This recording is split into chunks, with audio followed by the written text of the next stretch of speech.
광복 후 백범 김구 선생은 이런 염원을 남겼습니다. 나는 우리나라가 세계에서 가장 아름다운 나라가 되기를 원한다. 가장 부강한 나라가 되기를 원하는 것이 아니다. 내가 남의 침략에 가슴이 아팠으니 내 나라가 남의 나라를 침략하는 것을 원치 아니한다. 우리의 부력은 우리의 생활을 풍족히 할 만하고 우리의 강력은 남의 침략을 막을 만하면 족하다. 오직 한없이 가지고 싶은 것은 높은 문화의 힘이다. 문화의 힘은 우리 자신을 행복되게 하고 나아가서 남에게 행복을 주겠기 때문이다. 지금 인류에게 부족한 것은 무력도 아니오 경제력도 아니다. 자연과학의 힘은 아무리 많아도 좋으나 인류 전체로 보면 현재의 자연과학만 가지고도 편안히 살아가기에 넉넉하다. 인류가 현재의 불행한 이유는 인애가 부족하고 자비가 부족하고 사랑이 부족한 때문이다. 이 마음만 발달되면 현재의 물질력으로 20억이 다 편안히 살아갈 수 있을 것이다. 인류의 이 정신을 배양하는 것은 오직 문화이다. 나는 우리나라가 남의 것을 모방하는 나라가 되지 말고 이러한 높은 문화의 근원이 되고 목표가 되고 모범이 되기를 원한다. 그래서 진정한 세계의 평화가 우리나라로 말미암아서 세계에 실현되기를 원한다. 그는 광복 이전부터 문화예술을 통해 국민의 정서적인 통일과 국가 정체성 형성에 큰 역할을 할 수 있다고 믿었는데요. 이런 이유로 대한민국 독립운동의 중심에서 예술 활동을 이끈 것은 물론 독립운동가들 간 예술 교류를 촉진하고 예술을 통한 국민의 의식 형성을 도모하기도 했습니다. 특히 당시 일본의 식민지 통치에 맞서는 예술과 문학의 역할을 강조했죠. 또한 독립운동을 위한 음악, 미술, 문학 등의 예술활동을 촉진하기 위해 독립신문사를 설립, 해당 신문사는 독립운동가들 간의 소통과 예술적 활동을 지원했으며 국가적 독립의 이념을 널리 알리는 데 일조했는데요. 보통 우리가 한류를 말할 때 김구 선생이 그토록 꿈꾸던 원하는 나라가 이루어졌다고 말합니다. 물론 맞는 말입니다. 단군 이래 한국에 이렇게 많은 이목이 쏠린 적이 있었나 싶을 정도로 지금 전 세계에서 가장 핫한 국가는 한국이니까요. 하지만 최근 한류에 대한 새 소식이 줄고 여기저기에서 한류의 한계가 도달했다. 심지어는 한류는 끝났다는 비관적인 말들도 나옵니다.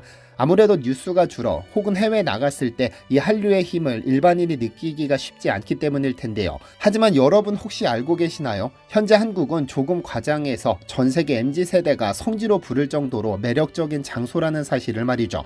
그래서 한국을 방문하는 여행객의 연령대가 계속해서 낮아지고 있는데요. 안녕하세요, 디스멘털입니다. 한국을 방문하는 여행객의 가장 큰 비중을 차지했던 중국인 단체 관광객 수가 부쩍 줄기 시작한 것은 2017년입니다. 한국이 사드를 배치하자 즉시 한국행 단체 관광을 금지시키는 등 강력한 보복에 나서면서 한국으로 향하는 관광객 수가 급감했었죠. 6년 만에 재개되기는 했으나 그 6년은 관광업 종사자들에게는 지옥과도 같은 시간이었고 코로나19까지 겹치면서 지금 현재도 그 여파가 남아있는데요. 그런데 지금 한국으로 향하는 전 세계 관광객들에게는 분명 변화가 감지되고 있습니다. 2023년 1년간 한국을 방문한 외래 관광객은 총 1,103만 명으로 전년 대비 245% 증가한 것으로 나타났습니다. 물론 코로나 직전 2019년에 비하면 아직도 완전히 회복된 것은 아니지만 코로나 기간 한국은 오히려 더 잘 알려졌습니다. 넷플릭스 등의 OTT 및 유튜브 등을 통해 한류 콘텐츠가 전 세계 젊은이들의 눈과 귀를 사로잡으면서 한류 팬들은 오히려 더 많아졌죠.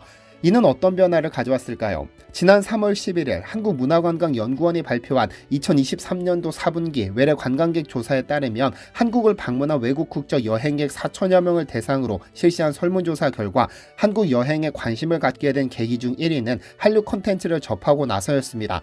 무려 31.9%를 차지했죠. 한국 전통문화를 접하고 나서 과거 방문 경험이 좋아서가 그 뒤를 이었습니다. 그런데 여기서 더 주목할 건 한국을 방문한 외래객 3명 중 1명이 30세 이하 젊은 층이라는 점입니다. 한국관광공사 제공 한국관광데이터랩에 따르면 지난해 방한한 외래 관광객 1,103만 명 중 35.6%인 393만 명이 30세 이하인 것으로 집계됐는데 20세 이하는 114만 명, 21세에서 30세 이하가 279만 명입니다. 이어 31에서 40세 227만 명, 41에서 50세 162만 명, 51에서 60세 135만 명, 61세 이상 111만 명 등의 순으로 나타났는데요. 특히 30세 이하 외래 관광객 비중은 지난 2013년 27.6%에서 지속적으로 증가하더니 2016년에 30%를 넘었고 이후로도 2017년, 2018년, 2019년까지 계속해서 상승 곡선을 그렸습니다. 코로나19 여파로 2021년에 20.4%로 주춤했지만 2022년 32.4%로 반등했고 지난해에는 35%를 넘었습니다. 그러니까 30세 이하 젊은 세대가 한국을 방문하는 것이 선명해졌다는 겁니다. 물론 젊은 세대만 해당되는 것은 아니겠지만 분명 OTT 및 유튜브 등 플랫폼의 활용이 더 활발한 젊은 세대는 분명 한류 콘텐츠의 영향을 받았고 그것이 통계적으로 나타나고 있는 것이죠. 국가별로 보면 지난해 방한객 순위 1위였던 일본 관광객의 30세 이하 비중은 42.3%로 10년 전보다 15.7% 확대된 것이며 중국은 38.3%로 같은 기간 8.8% 커졌고 필리핀은 20.6%로 10.1% 증가했습니다. 여기서 하나 더 주목할 점은 전통적으로 우리나라를 찾는 아시아권 외 다른 대륙 관광객 연령대도 낮아지고 있다는 것입니다. 2023년 프랑스 관광객의 30세 이하 비중은 43.6%로 10년 전보다 15% 증가했으며 멕시코도 같은 기간 26%에서 36.9%로 10% 넘게 30세 이하 젊은 관광객의 비중이 커졌고 미국 역시 28.5%로 확대됐습니다. 한 전문가는 코로나19 기간에 외국의 MZ세대가 여가 시간을 채우기 위해 K 콘텐츠를 많이 소비했다며 이것이 방한 관광 수요로 이어지고 있다고 진단하기도 했는데요. 그런데 한국이 전 세계 MZ세대의 여행 성지로 떠올랐다는 증거도 있습니다.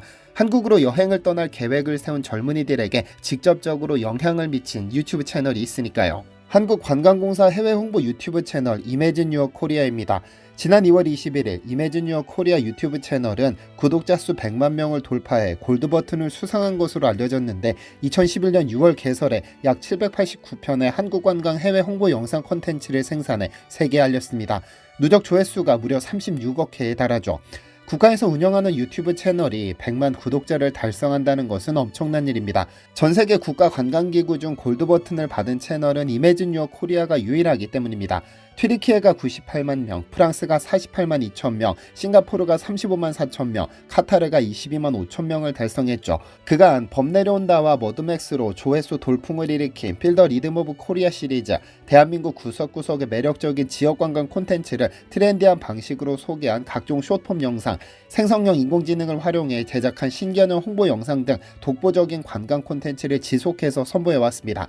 또한 한국 문화를 사랑하는 글로벌 팬덤을 타겟으로 BTS, 이정재, 차은우 등 그의 최고의 인기 한류 스타가 출연하는 영상을 제작해 공개해왔는데 2023년에는 배우 이정재가 출연한 챌린지 코리아 영상 4편이 역대 해외 광고 캠페인 중 가장 높은 5억 4천만 회를 기록하기도 했습니다.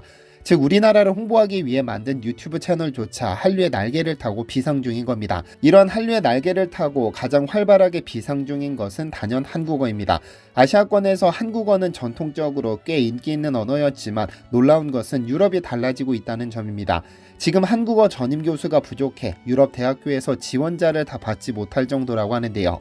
이러한 소식은 오히려 일본 언론에서 먼저 보도됐습니다.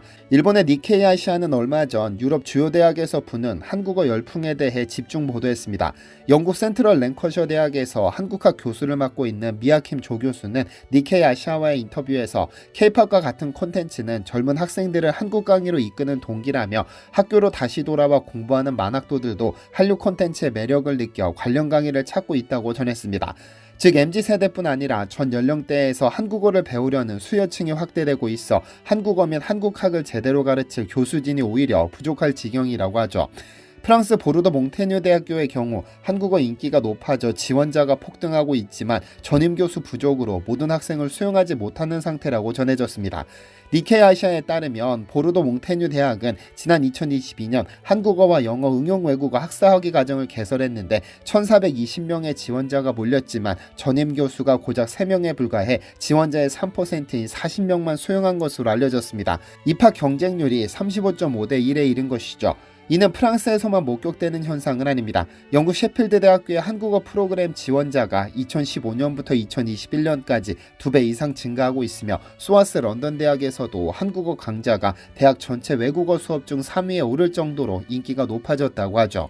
관광산업 이야기를 하다 잠시 한국어로 주제가 옮겨가기는 했지만 관광산업은 보이지 않는 무역, 굴뚝 없는 공장이라 불릴 정도로 외화 획득을 위해 전략적으로 육성해야 하는 산업입니다.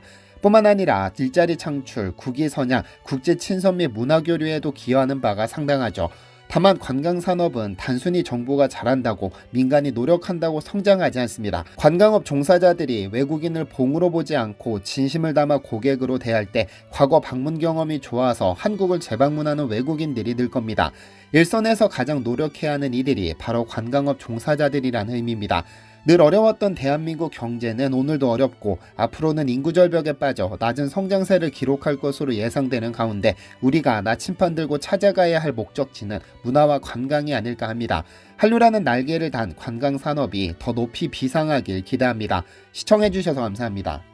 디시멘터리에서는 여러분의 제보를 기다립니다. 제 채널에서 다뤘으면 좋겠는 뉴스 또는 널리 알려졌으면 하는 영상은 디시멘터리 네이버.com으로 보내주시면 소중히 제작하겠습니다. 시청해주셔서 감사합니다.